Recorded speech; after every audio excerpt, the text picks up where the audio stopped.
Killer Innovations Podcast for Sunday, August 14th, 2005. Show number 23. Brought to you from Washington, D.C.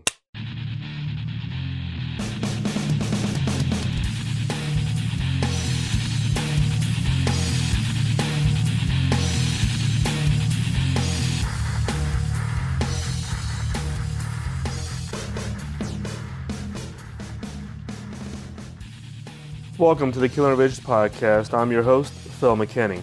Before we get started, please keep in mind that the opinions expressed in this podcast are mine and mine alone and do not necessarily reflect those of my past, current, or future employers.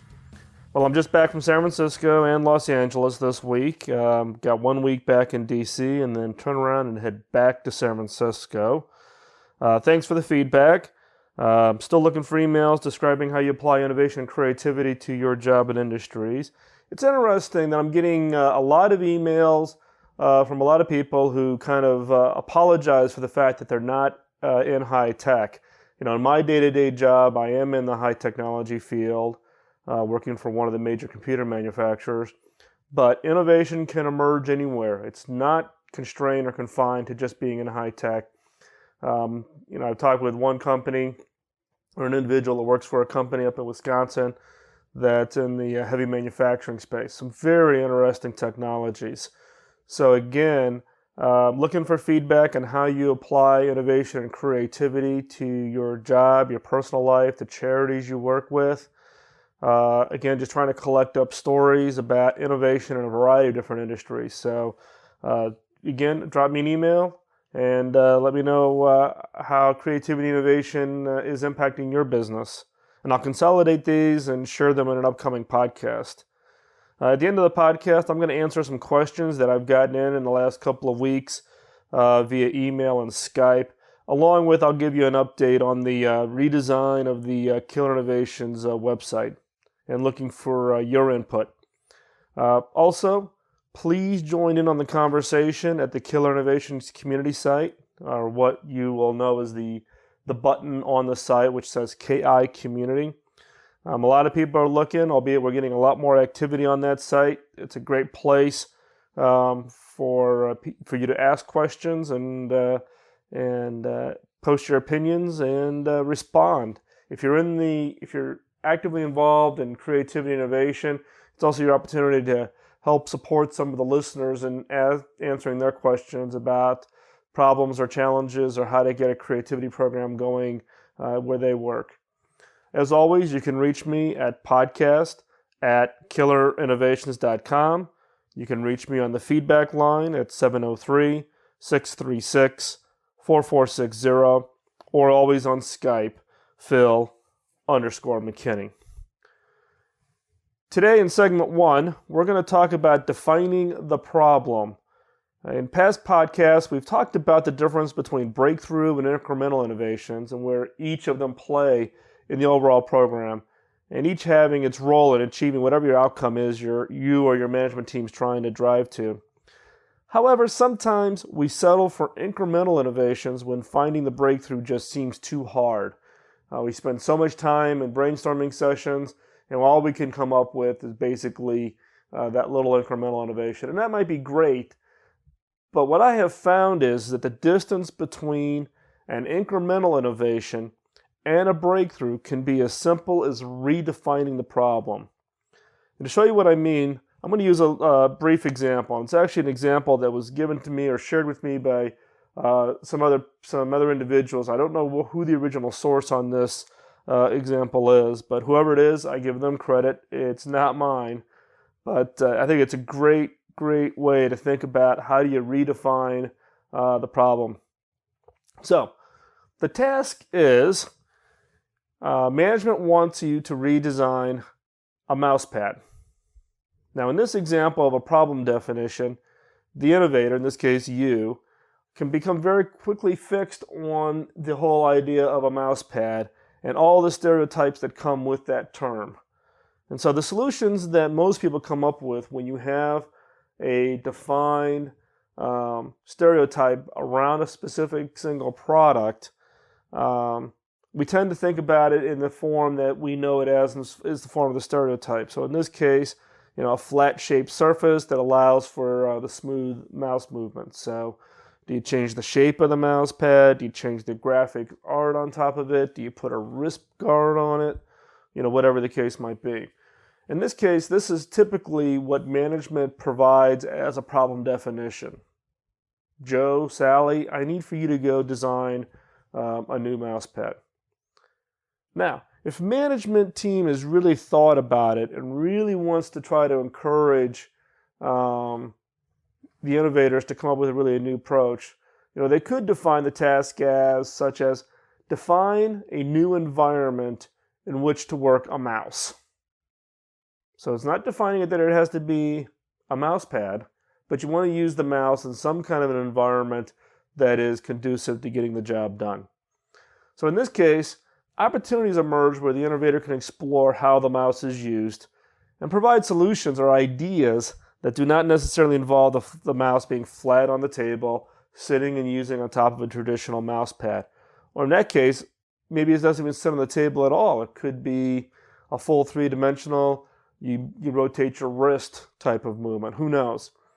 However, the innovator, in this case you, is still tied down by happening to design around a stereotypical mouse.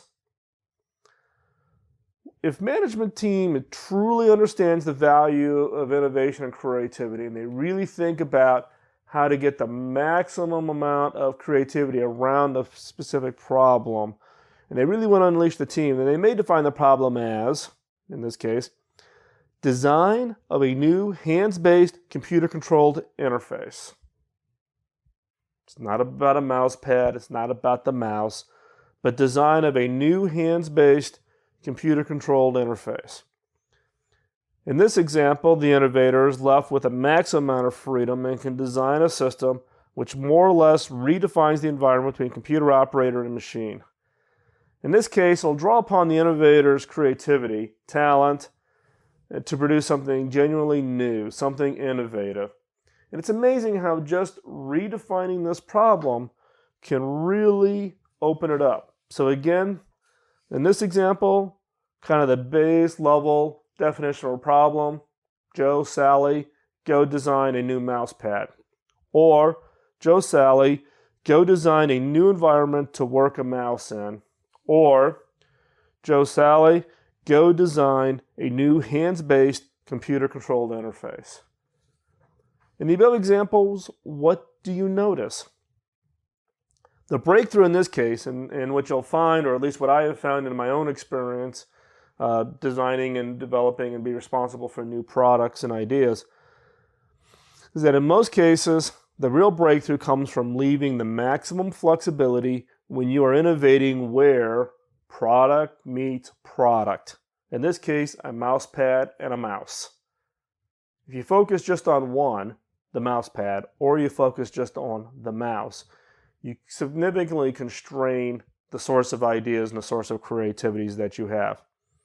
So in this case, what you typically find is that when you combine or look at where products meet products, that's where you can have the maximum innovation. So how do you redefine the problem? Well, I've got at least some simple steps that I've used when I'm trying to brainstorm through being very careful on how I define the problem in order to get this maximum flexibility in the creativity and innovation phase. First, define where products meets products, where things like a mouse pad and a mouse meet.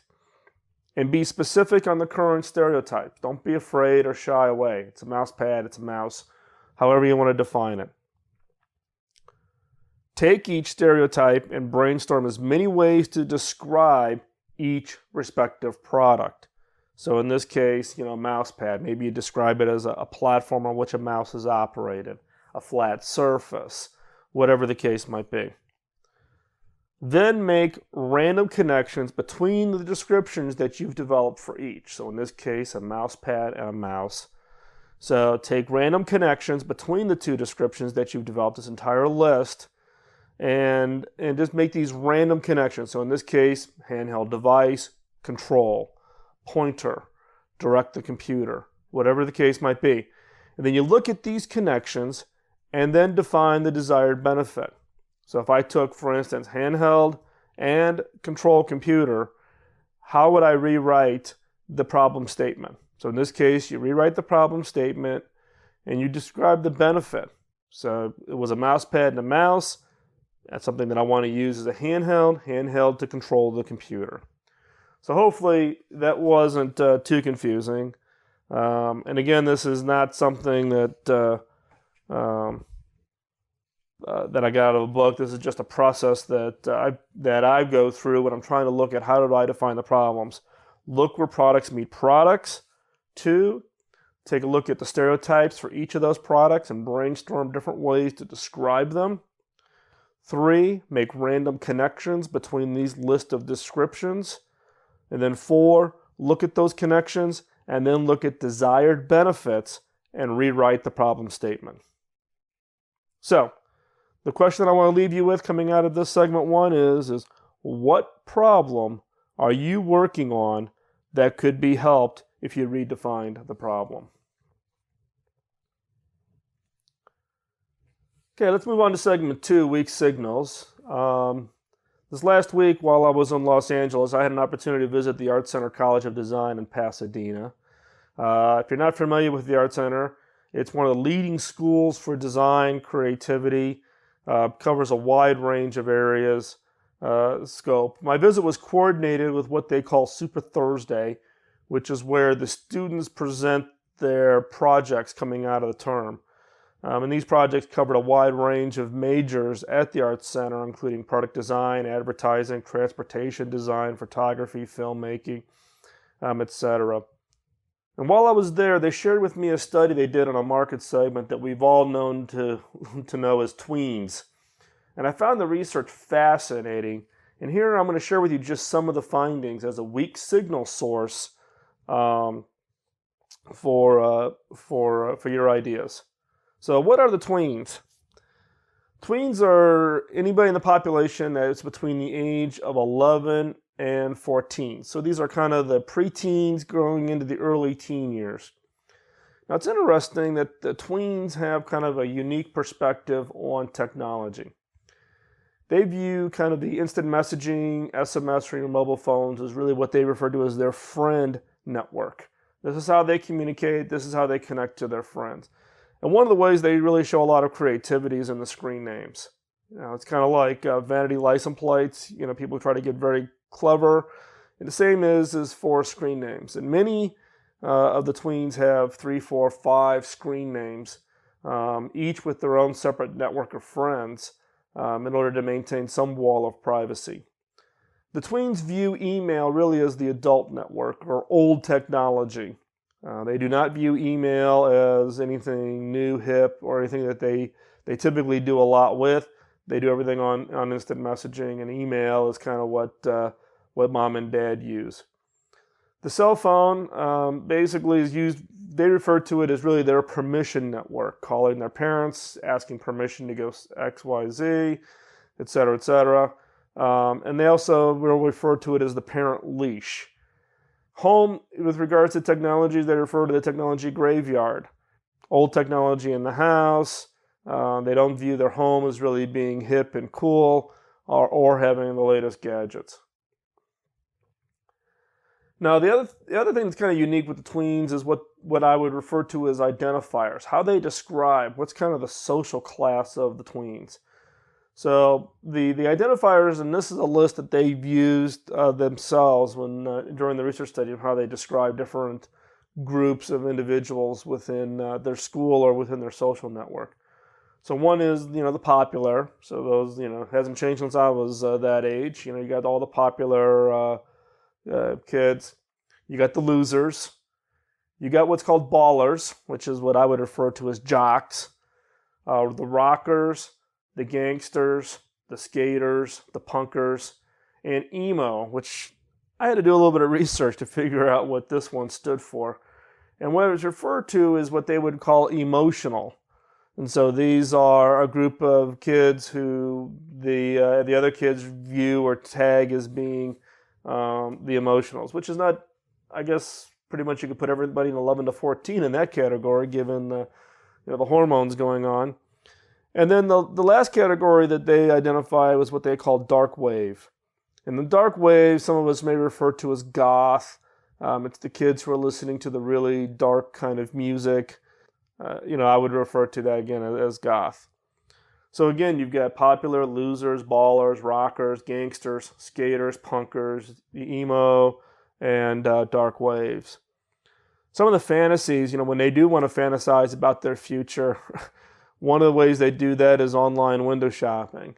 They spend a lot of time going out on websites and looking at technology, cars, things that are well outside their ability to purchase, and just fantasize about owning those kinds of things.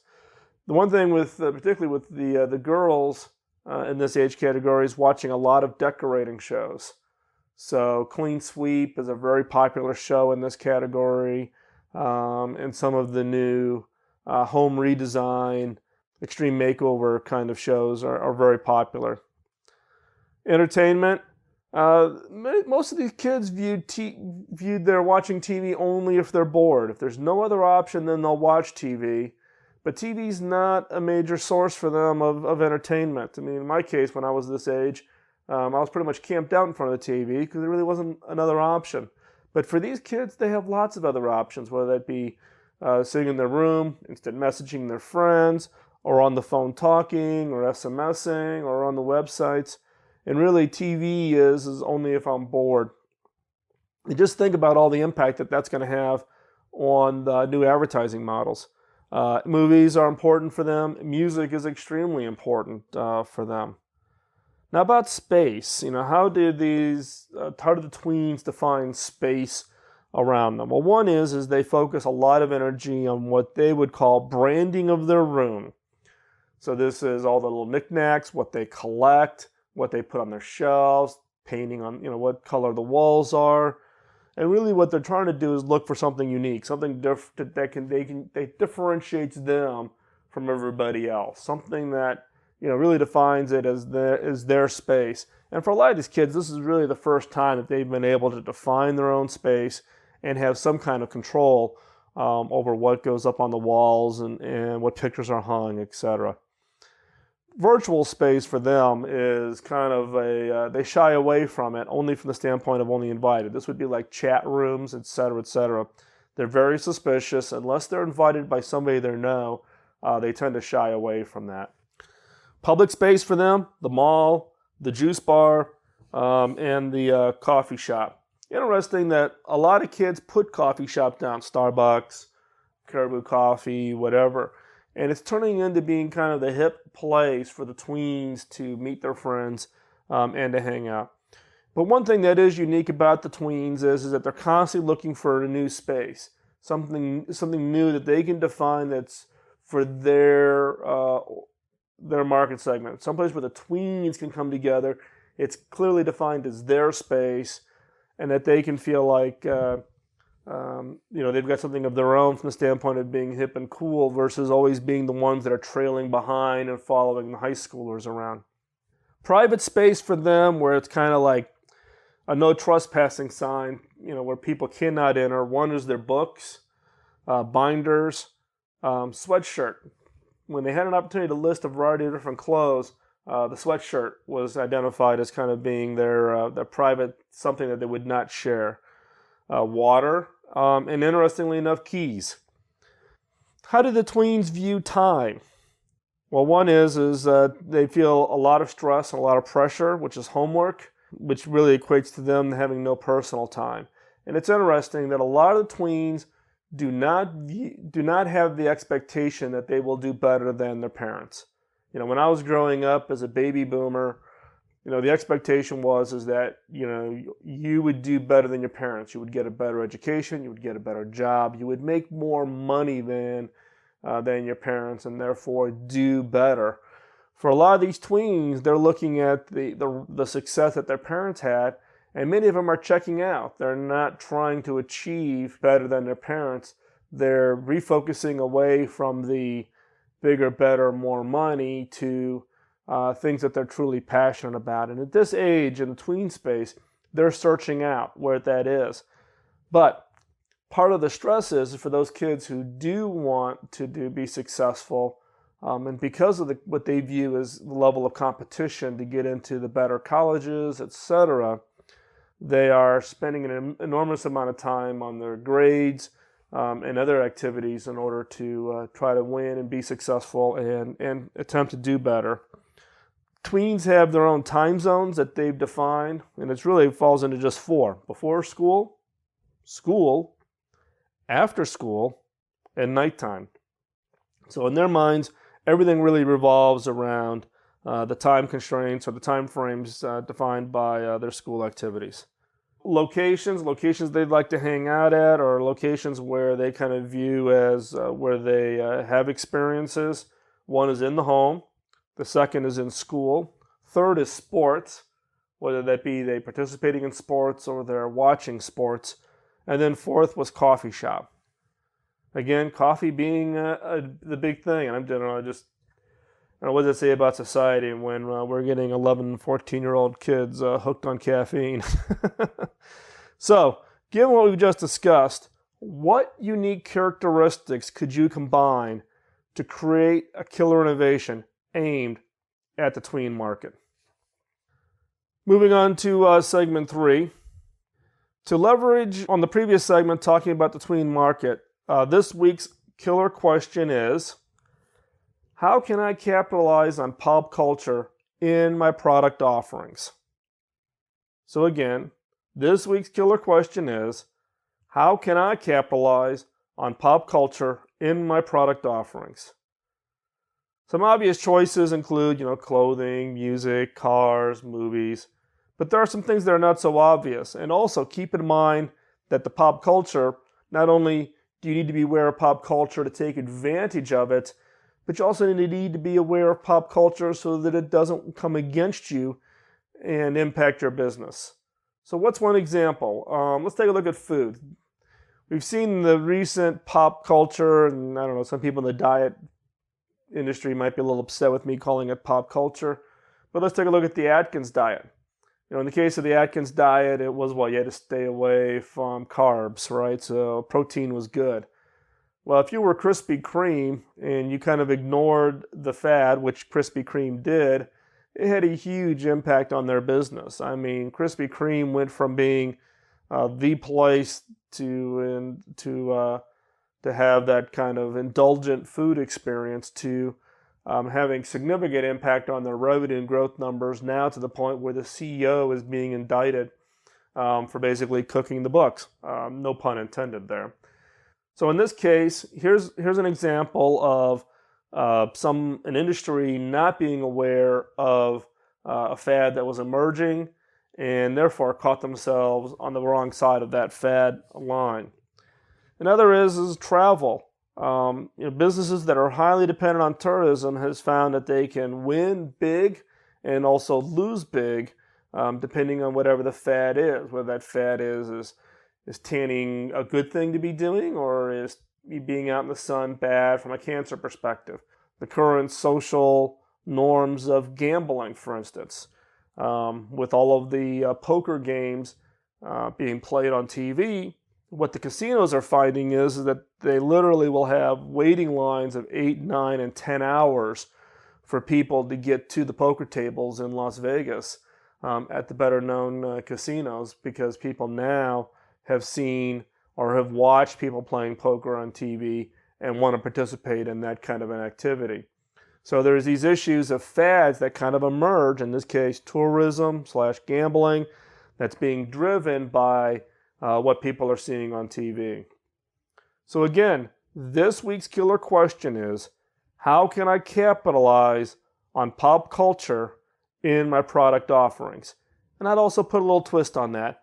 How can you avoid being victimized by pop culture in your product or service offerings? And before we wrap up, I just want to run through some quick listener questions. One of the questions that I got was with regards to a previous podcast where I was talking about my idea notebooks. As I shared in the past, I keep notebooks to write down all of my ideas. And I literally have Rubbermaid crates full of these things. In the last, 7 or 8 years, I've pretty much have gone exclusively with moleskins as my idea notebooks. I use the half-size graph paper version of the moleskins.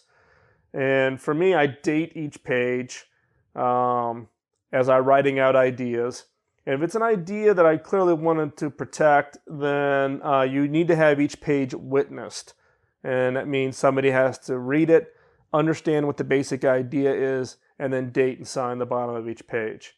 The general policy is that you should not leave blank pages. If you don't want to write on a page, meaning that, for instance, some people only like to write on the front of the page, they don't like to write on the back of the page because of ink bleed through or whatever, which is not a problem with the moleskins, which is one of the reasons why I use those notebooks. Then you should draw the line through the page with the same ink or pen used on the previous page, and then have the blank page witnessed and dated, especially if it precedes or follows an idea you want to protect. So again, this is the whole question. In this case, the reader was really asking about this blank page problem, meaning that if you want to leave a blank page in your notebook, your idea book, and you're going through and being rigorous about having each page witnessed so that you have a timestamp of when you created this invention, what do you do about blank pages? Well, the general policy is that you draw a diagonal line through the page, and you go ahead and have that blank page dated and witnessed that it is blank. So that way, lawyers later on can't claim that you left pages blank in your idea notebook, and then after you saw somebody else's idea, you went back in and described it on a page that you had previously left blank. Now keep in mind that dating the idea, meaning dating and witnessing, is only really of value in countries that recognize what is called first to invent.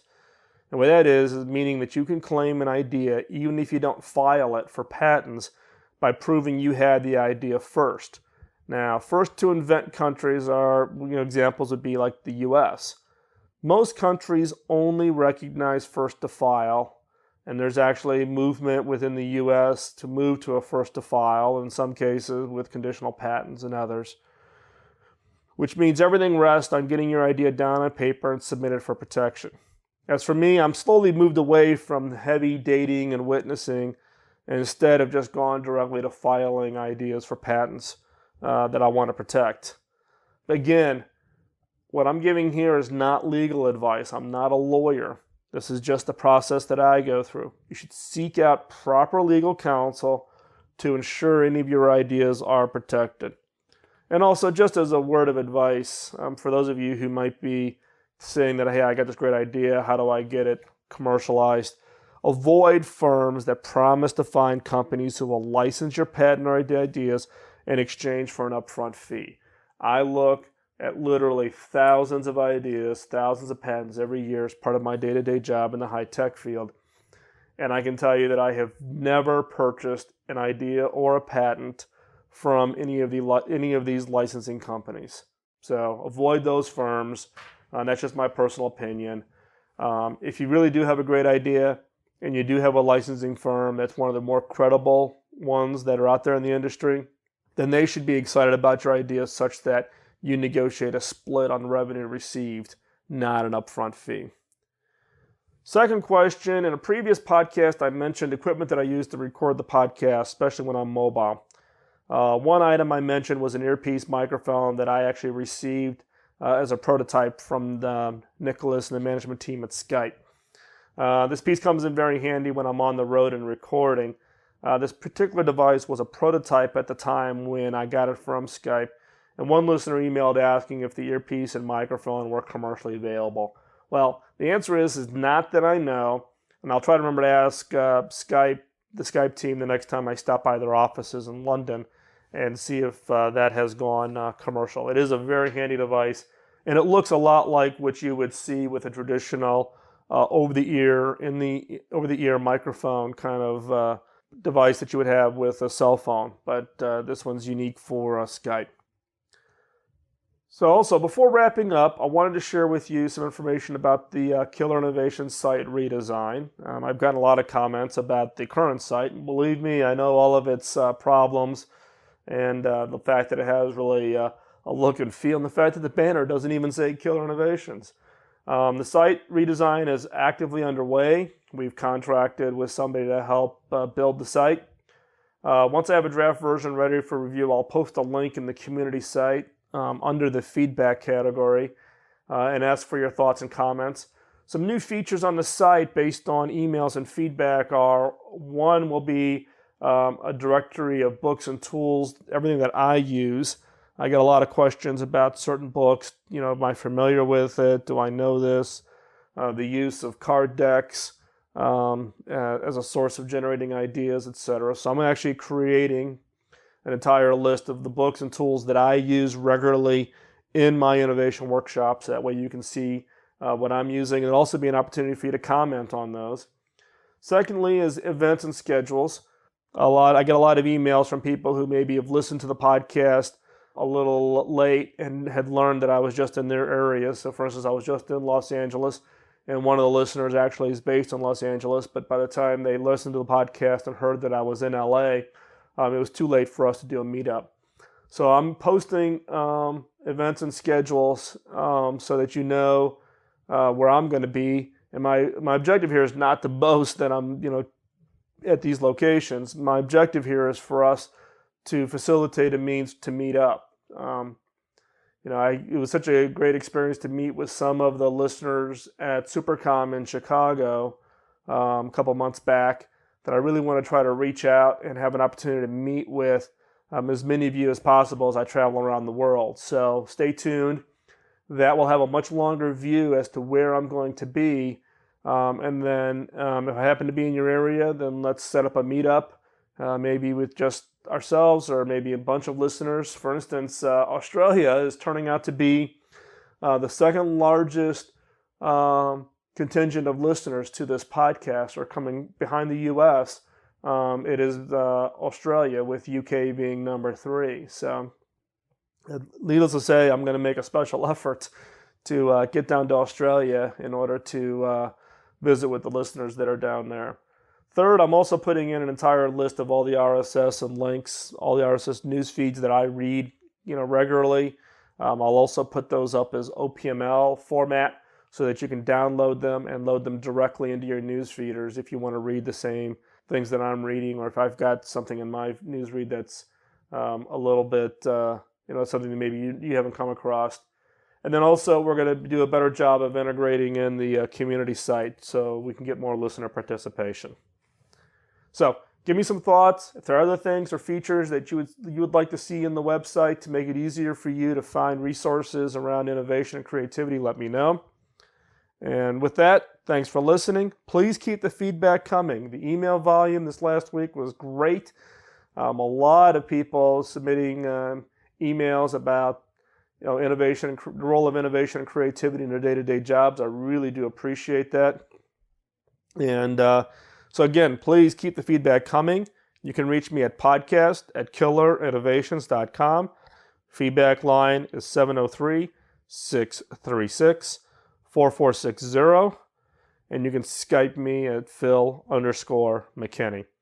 If you haven't voted, please visit the killerinnovations.com site and click on the Podcast Alley button on the upper right-hand side, and then click on the Vote Now.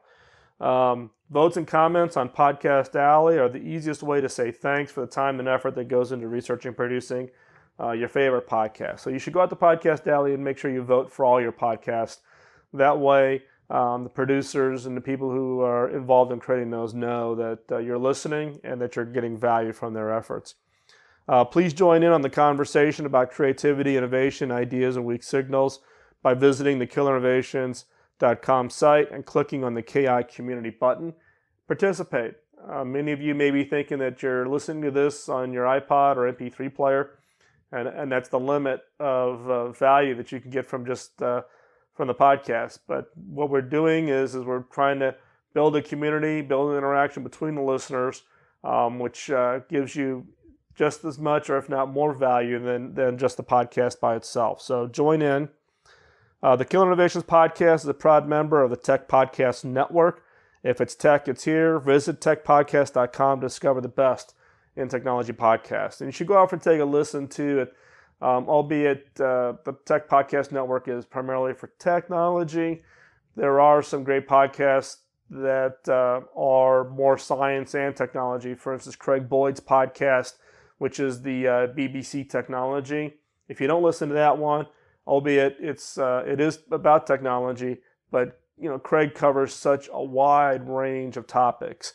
That's one podcast that I am just adamant about listening to it as soon as Craig posts his new show. So again, stay subscribed. Get others to subscribe. Feel free to send links to the podcast, whatever the case might be. So again, stay subscribed. Get others to subscribe. Thanks for listening, and we'll see you next week. Bye-bye.